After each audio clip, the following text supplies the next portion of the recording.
Julius fechou os olhos e ficou pensando. Philip esperou 2 minutos e disse: "O que acha da proposta? Embora eu tenha certeza de que nenhum aluno vá aparecer, tenho hora marcada depois da palestra, por isso tenho de voltar para o prédio da administração." "Bem, Philip, não é uma proposta que se recebe todos os dias. Preciso mais tempo para pensar. Vamos nos encontrar de novo esta semana? Tenho as tardes de quarta-feira livres. Você pode às 4 horas? Philip concordou. "As quartas terminam às 3. Pode ser no meu consultório?" "Não, no meu. Fica na minha casa, na Pacific Avenue, número 249, perto do meu antigo consultório. Olha, fique com o meu cartão de visitas." Trechos do Diário de Julius. Fiquei pasmo com a proposta de Philip após a palestra. Com que rapidez uma pessoa entra na área do outro. Parece as lembranças que surgem nos sonhos em que o cenário mostra que você já esteve naquele lugar em outro sonho. O mesmo ocorre quando se fuma um baseado. Dá-se 2 tapinhas e, de repente, estamos num lugar conhecido, pensando coisas que só surgem sob o efeito da erva. Com Philip é a mesma coisa.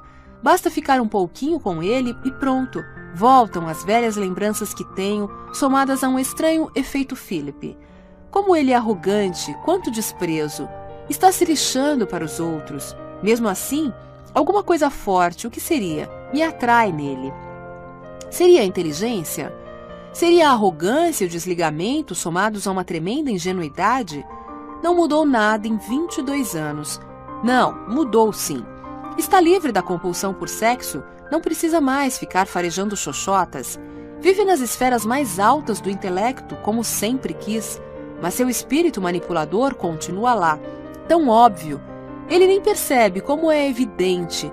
Achou que eu ia aceitar correndo a proposta, que daria 200 horas do meu tempo em troca do que ele me ensinaria sobre Schopenhauer. Ainda teve o descaramento de falar como se a sugestão fosse minha, fosse eu quem quisesse e precisasse. Não nego que tenho um certo interesse por Schopenhauer, mas passar 200 horas com ele para aprender sobre o filósofo não faz parte das minhas prioridades agora. E se aquele trecho que leu do Bundenbrooks doente é um bom exemplo do que Schopenhauer pode me oferecer, fico gelado. A ideia de reintegrar-se à unidade universal sem qualquer interferência minha ou de minhas lembranças é um gélido consolo. Não, nem chega a ser consolo. E qual a atração que exerço sobre ele? Essa é outra pergunta a ser feita. Aquela agressão que me fez no outro dia, dos $20 mil que gastou na análise comigo, talvez esteja querendo um retorno do investimento. Supervisionar Philip? Fazer com que ele seja um analista legítimo, sacramentado? Tenho minhas dúvidas. Será que quero patrociná-lo? Como dar minha bênção se acredito que uma pessoa que odeia e ele odeia não pode ajudar ninguém a crescer? CD 8. Capítulo 8. A religião tem todas as coisas a seu favor. A revelação feita por Deus aos homens, as profecias, a proteção do governo, das figuras mais respeitáveis e importantes. Mais que isso, o enorme privilégio de poder gravar sua doutrina na mente das pessoas quando elas são crianças, e com isso as ideias se tornam quase congênitas. Tempos felizes da infância. Joana anotou em seu diário que quando Arthur nasceu, em fevereiro de 1788, ela, como todas as mães jovens, gostava de brincar com o seu novo boneco. Mas bonecos novos logo ficam antigos e poucos meses depois ela estava cansada do brinquedo e passou a se sentir entediada e isolada em Danzig. Algo novo surgia nela. Um vago sentimento de que a maternidade não era seu verdadeiro destino, que havia um outro futuro à sua espera. Os verões passados na casa de campo da família eram especialmente difíceis. Embora Henrique, acompanhado de um padre, ficasse os fins de semana com ela, o resto do tempo passava sozinha com o bebê e as criadas. Por causa de seu enorme ciúme, Henrique proibiu a esposa de receber os vizinhos ou sair de casa, fosse qual fosse o motivo. Quando Arthur estava com 5 anos, a família sofreu um grande trauma. A Prússia anexou a cidade de Danzig e logo depois tropas prussianas ficaram sob o comando do mesmo general para quem Henrique, anos antes, dera uma resposta ríspida. Então, a família mudou-se para Hamburgo e lá, numa cidade estranha, Joana deu à luz a Adele e se sentiu ainda mais presa e angustiada. Henrique, Joana, Arthur, Adele, pai, mãe, filho e filha, os 4 juntos, mas não ligados. Para Henrique, Arthur era uma crisálida que se transformaria no futuro chefe de casa comercial Schopenhauer. Henrique era o pai tradicional, que cuidava dos negócios e não pensava no filho.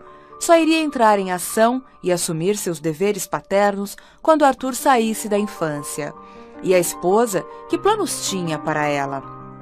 Era a chocadeira dos Schopenhauer, mas tinha muita vida, o que era um perigo. Por isso, ela precisava ser contida, protegida e reprimida. Joana, o que achava? Tinha caído numa armadilha. Seu esposo e provedor tinha sido um erro mortal, seu triste carcereiro que consumiu sua energia. E o filho, Arthur? Não fazia parte da armadilha.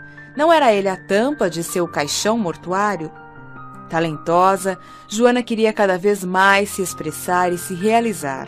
E Arthur seria, infelizmente, uma triste recompensa para a autorrenúncia dela. E a filha caçula, Adele? Recebia pouca atenção do pai, teve papel secundário na cena familiar e iria passar a vida inteira como assistente da mãe. Assim, cada um tomou seu rumo. O pai, cheio de ansiedade e angústia, buscou a morte 16 anos após o nascimento de Arthur. Subiu até o último andar do armazém da casa comercial e de lá saltou para as águas gélidas do canal Hamburgo. Graças a esse salto, a mãe escapou da armadilha matrimonial, tirou dos sapatos a poeira de Hamburgo e foi, rápido como o vento, para Weimar, onde logo inaugurou um dos mais animados salões literários da Alemanha. Tornou-se grande amiga de Goethe e outros letrados importantes, escreveu uma dúzia de livros românticos que venderam muito, vários tendo por tema mulheres obrigadas a se casarem contra a vontade, mas que se recusavam a ter filhos e continuavam querendo amar. E o jovem Arthur? Seria um dos maiores sábios que já existiram e um dos mais desesperados, que detestava a vida, e aos 55 anos escreveria: poderíamos prever que, às vezes, as crianças parecem inocentes prisioneiros, condenadas não à morte, mas à vida, sem ter consciência ainda do que significa essa sentença. Mesmo assim, todo homem deseja chegar à velhice, época em que se pode dizer: hoje está ruim e cada dia vai piorar até o pior acontecer.